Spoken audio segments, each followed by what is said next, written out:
Well, g'day and welcome back to the channel.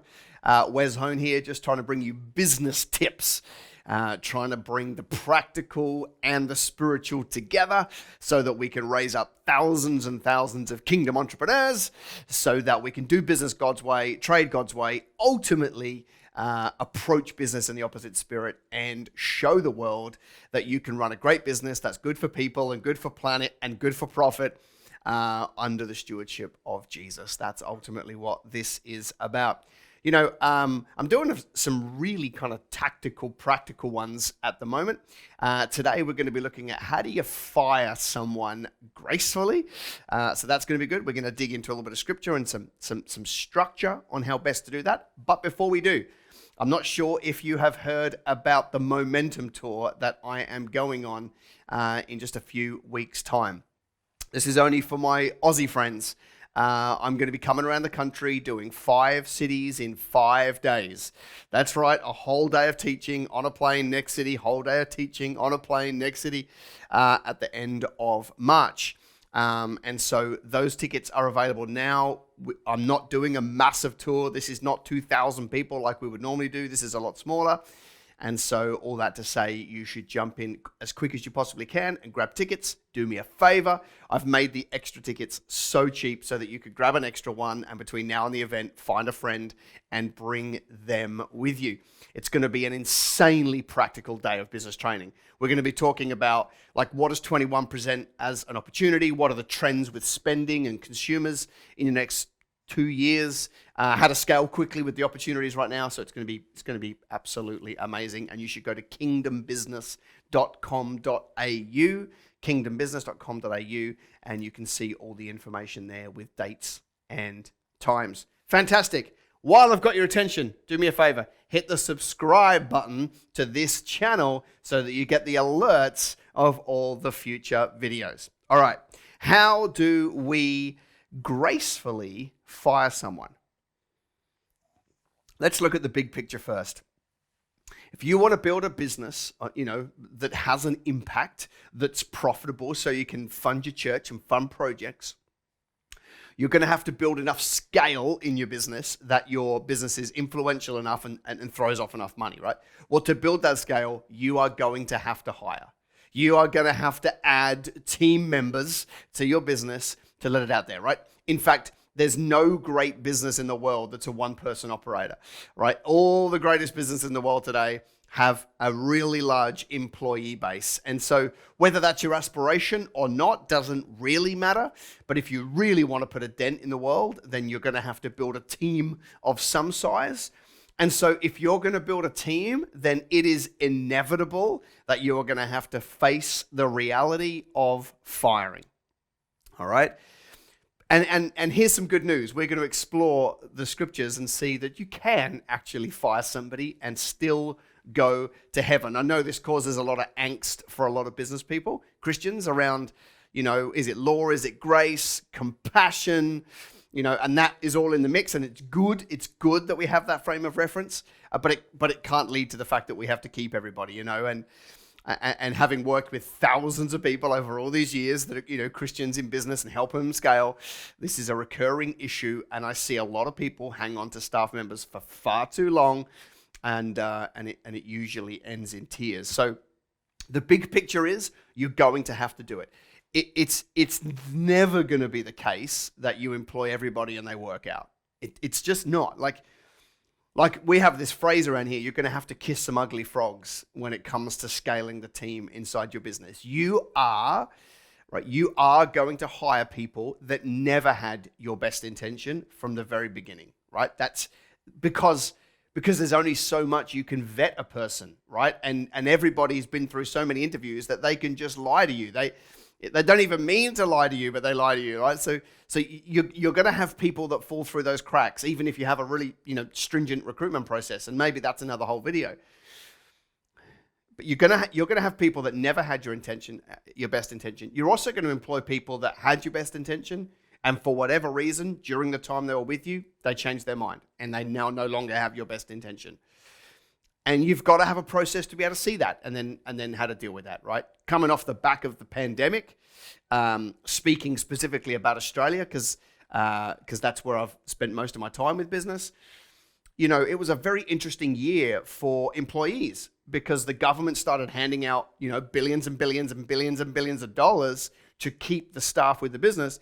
And so the vast majority of staff last year just ended up having this handout mentality because they didn't have to turn up. And so they got a huge amount of money from the government to not turn up. And it created a lot of culture wars within businesses, right? And our clients have struggled to get their staff to pay attention, you know, and to get them back to work and committed and things like that because, well, at the end of the day, the government stimulus was so big that they didn't need it, right? The handout culture became so strong. And so, like, there were many, many people that I've been wrestling in the last 6 months of like, how do I handle my underperforming team members, you know, like, and I think COVID has really exposed the team members that were for you and the team members that weren't. And you had to move pretty quickly just to move those on that were never for you. So that's a bit of a big picture. Like, you're going to have to fire people and it's okay. You know, but I guess it's how we handle it that's going to make all the difference, right? It's how we handle it that's going to make the difference. We've probably all seen episodes of The Apprentice, right? Whether that's, you know, Alan Sugar in London or Mark Burris in Australia or Donald Trump in the States, and I don't know any others around the world. But, you know, there's the show. Basically, they give them a task. At the end, they put them all in a boardroom, intimidate the heck out of the staff member, and then they just point, you're fired. And that's the end of the conversation. It's like, well, if that's how we approach it, we're probably getting it wrong. So we've got to find this nice balance, right, between it's okay to let people go, and you're going to have to, and you should, because they're not always for you. And how do we handle ourselves as an ambassador, as a witness, and those sort of things? And we've got to blend those two things together to find out how to best do this.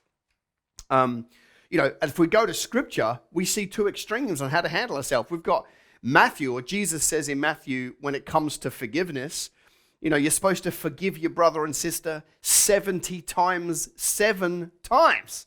Right? So, you know, you're supposed to, I mean, mathematically, you're supposed to allow 490 indiscretions from a staff member before you do anything about it. It's like, but that's a picture. That's a picture of extending grace, all right, which is a beautiful picture. But then on the other hand, and I've got a couple of scriptures here that you might like talking about firing people or getting rid of them or cutting things out. You know, this is a proverb, cast out the scoffer, right? Or mocker is another word, or the arrogant is another translation. Cast out the scoffer and contention will leave. Yes, strife and reproach will cease. When you've got a bad apple, right? Proverbs says, cast them out. All right. So hang on a minute. So it's permissible. It is permissible according to the wisdom book to do that. You know, a little bit later, so that was Proverbs 22:10. If you come to 25:4, we get a picture of take away the dross from the silver, right? And it will go to the silversmith for jewelry. And basically it talks about the process of you put so much pressure and intention on the precious metal that the crap rises to the top and then you chuck it away and you're left with the pure. If you put that into the environment of a team, let's say you've got 10 team members, you know, in the pressure of building a great business, right? The people that are not for you are going to get exposed, right? And then you can deal with those people. And it says that you can throw the dross away, the unwanted, the unnecessary, all right? So we've got 70 times 7 grace. It's okay to cut the scoffer from your business. So that's why it's a little bit unclear. That's scripture. I want to take you through a process that gives you full permission to fire, but at the same time extends enough grace and enough respect to your employee to give them a chance to win. And I think that's what it's all about, right? You know, just to straight out, you're fired. There's no grace in that. There's no chance, right? You know, and so I just think we could have a process that allows us to tick a few boxes. 1, if it doesn't work, they're fired. 2, that if they lift up their socks, you know, they'll be, you know, good to stay. Or 3, from a legal standpoint, that you can document enough of the process so that if you do have to let somebody go, you have a paper trail to protect yourself, right? And that's ultimately what this is about. We live in a more and more litigious world, and the law tends to side with the employee more and more so. In Australia, really strongly. And so that's okay. It just means that you've got to be prepared and know how to play the game. And that's going to happen through a paper trail. So how do we handle this? One of the process that we teach our private clients, right? We've got clients all over Australia, New Zealand, further abroad, that we help them grow their businesses. And so this is a process that I have rolled out with hundreds and hundreds of clients over the time. And it's phenomenal in terms of its process. We call this program, Average to Awesome, right? Average to Awesome is the name of the program. And basically, the premise is this. We sit down with our team member that we are looking to fire because they're underperforming or bad attitude or for whatever reason, right? We sit down and we say, hey, you are currently average and I want to get you to awesome, right? So you're basically, you're championing them. You're giving them a chance. But you're making it really clear. We're not trying to gloss over this. We're not trying to be like 6th place trophies and you're all right. Like we're literally being honest, right? To be unclear is to be unkind. To be clear is to be kind. So we're saying you are currently average. I want to get you to awesome. And this is how it works. So basically what we do is me and the team member will sit down and we will chart a 4-week journey. Okay. So basically, the Average Awesome program is a 4-week journey that says you're currently average. In 4 weeks, you're going to be awesome. And we document what that looks like. This is the picture of where you need to be in 4 weeks' time. Hitting this many numbers, doing this many calls, whatever it is that you're looking that person to lift their game, quantifying where you want them to be and saying you're currently here and I want you to be here, right? 4 weeks' time. But actually, we are going to have a meeting every week for 4 weeks to check that you are on the right path through the Average to Awesome program to get where you need to be in 4 weeks' time. And then you document that 4-week journey. So basically, you create a document that says, right, you're currently average. This is what you're producing. We want to get you to awesome. This is what that looks like. Here's where you need to be at the end of week 1, lifting up your performance to this level. This is where you need to be by week 2, lifting up your performance to this level. This is where you need to be by week 3, lifting your performance to this level. And this is where you'll be at week 4 when we can call you awesome. Document all of that, sign it off, photocopy, give them a copy, keep a copy, put it in their file, and then they go. So then a week later, you sit down with the team member and you say, right, how are you going? Tell me how you're going according to our plan. So having done this hundreds of times, I can tell you that it's just over 15% of the time, just over 15% of the time, that the team member that goes through Average to Awesome will realize the gravity of the situation, lift their performance, and go on to be wonderful, right? 15, just over 15. Well, here's the sad news, that is over 80% that don't make it through the program, right? So, and that's because they've checked out. They checked out before the Average to Awesome program, which is why they were in trouble with you in the first place, and they don't have it in them to find it in them. For whatever reason, they don't like you, or they don't like the company, or they don't like their life, or their situation has changed, or whatever, and so forth. But this is a process that allows them and gives them the grace to either step up or, of course, ultimately step out. So the reason why we keep going through the process, though, if they miss the mark on week 1, the conversation is, hey, buddy, like we set this, you agreed to it, we signed it, and you have missed week 1. You really, really, really need to catch the gravity of this because week 2 is coming and you need to be here by then. Right, off you go, right? And then, you come back to your week 2 review and they've gone, yep, I've really caught it and I'm going to be good, or now I'm miles away from where I need to be for week 3 and so forth, right? So the reason why this is really, really good, because there'll be a certain portion, I don't have the number, right? 15% do a really good job, come through it and win. I know that number because it's an important number. The number, I don't have a distinction on the other 2 groups, but one group will get to the end and they still think, even though they've missed awesome and they've missed every week on the way through of hitting the numbers, there's a group of those people that are still insanely surprised, right? Insanely surprised that they're missing the mark. And so that group is literally like, hey, week 1, you missed it. We've signed that. Week 2, you've missed it. Week 4, sorry, but you no longer have a role in our business. And now I've got a paper trail of this entire process, how we've tried to help you win and you haven't. And so catch you later, right?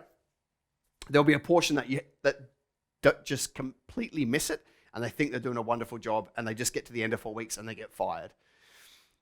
The largest group of people actually go through this process. They get to week 1, for example, and they've missed the mark. They haven't got it. And you say to them, hey, listen, the gravity of this is that if you don't get to awesome, you don't have a job. They get to week 2, they're behind the 8 ball. They still haven't, lifted up their performance. It comes to week 3 meeting and they hand in their resignation because their pride and their ego won't let them get fired. For me, that's the best outcome. Because if they're prepared to quit under pressure, they're not for you, right? That's just plain and simple. If they're prepared to quit, it tells you that they don't have the internal fortitude to lift up their socks to be awesome, which is wonderful. Obviously, legally, it's far better if they quit than you go through the process of sacking them. So, and that will be the biggest group, right? So if you put 100 people through the Average to Awesome program, 15 or 16 will come good, a portion will go really bad, and then the rest will actually vote themselves off the island, and that is a win. So here's my question for you, right? In the comments below, why don't you just put a simple yes or no? Have you had to fire someone? Just a simple yes or a simple no. And, it doesn't really matter because hopefully whether you've never done it before, now I've kind of given you the tracks to run on so that you can do a better job. If you have done it before, right, now I've given you a process of what to put a team member through. A couple of things to remember when you're doing this. One of them is when you're sitting down with the team member, bring a witness. Okay? Bring a witness to that meeting because under industrial relation laws or fair work laws or those kind of things, then of course, I've just seen too many employees, they go for unfair dismissal, they don't get it, they come back for a bite of the cherry at something else, they don't get it, then they come for harassment because you just get a third party in there because then they don't have to speak, they just have to observe what took place and you may need them later. So bring a witness to those things. I would even go so far as to say if you're having a meeting, if you're a male and you're having a meeting with a female, and yes, there's still only 2 genders, then bring a female to that meeting because it can set you up to fail if it's 2 males having a one-on-one conversation with a female because it can be daunting, whatever. So just check that box and bring a female. Document everything. So if you counsel somebody, if you say, hey, listen, not even average to awesome, before average to awesome, if you're saying things like, hey, you're not hitting your targets, you're doing this wrong, you're speaking badly, you're disrupting the culture, you should document all of those things in some notebook, in your diary, something like that, because the more proof you can have at the end, the more you'll tick the box. And then, of course, whenever you're doing the average to awesome program or you're giving out warnings, make them sign it, or at least offer them to sign it. You can't make them sign it, but there's a section there that's signed by you and signed by them. And if they refuse to sign their part of the Average to Awesome program, all you do is you still follow the process, but you make a note, Bob refused to sign the paperwork to agree to this cause, and then off you go, right? Then you will win. So hopefully that is helpful for you. I know it can be an area of business that has a lot of contention, gets a lot of people worked up.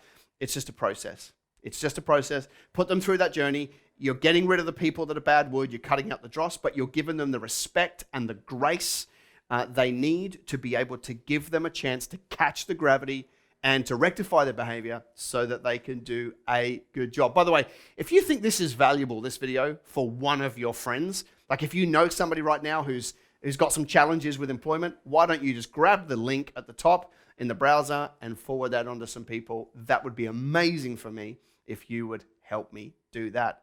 Thanks so much for watching. I'll be back next week with some more practical business training. Bless you.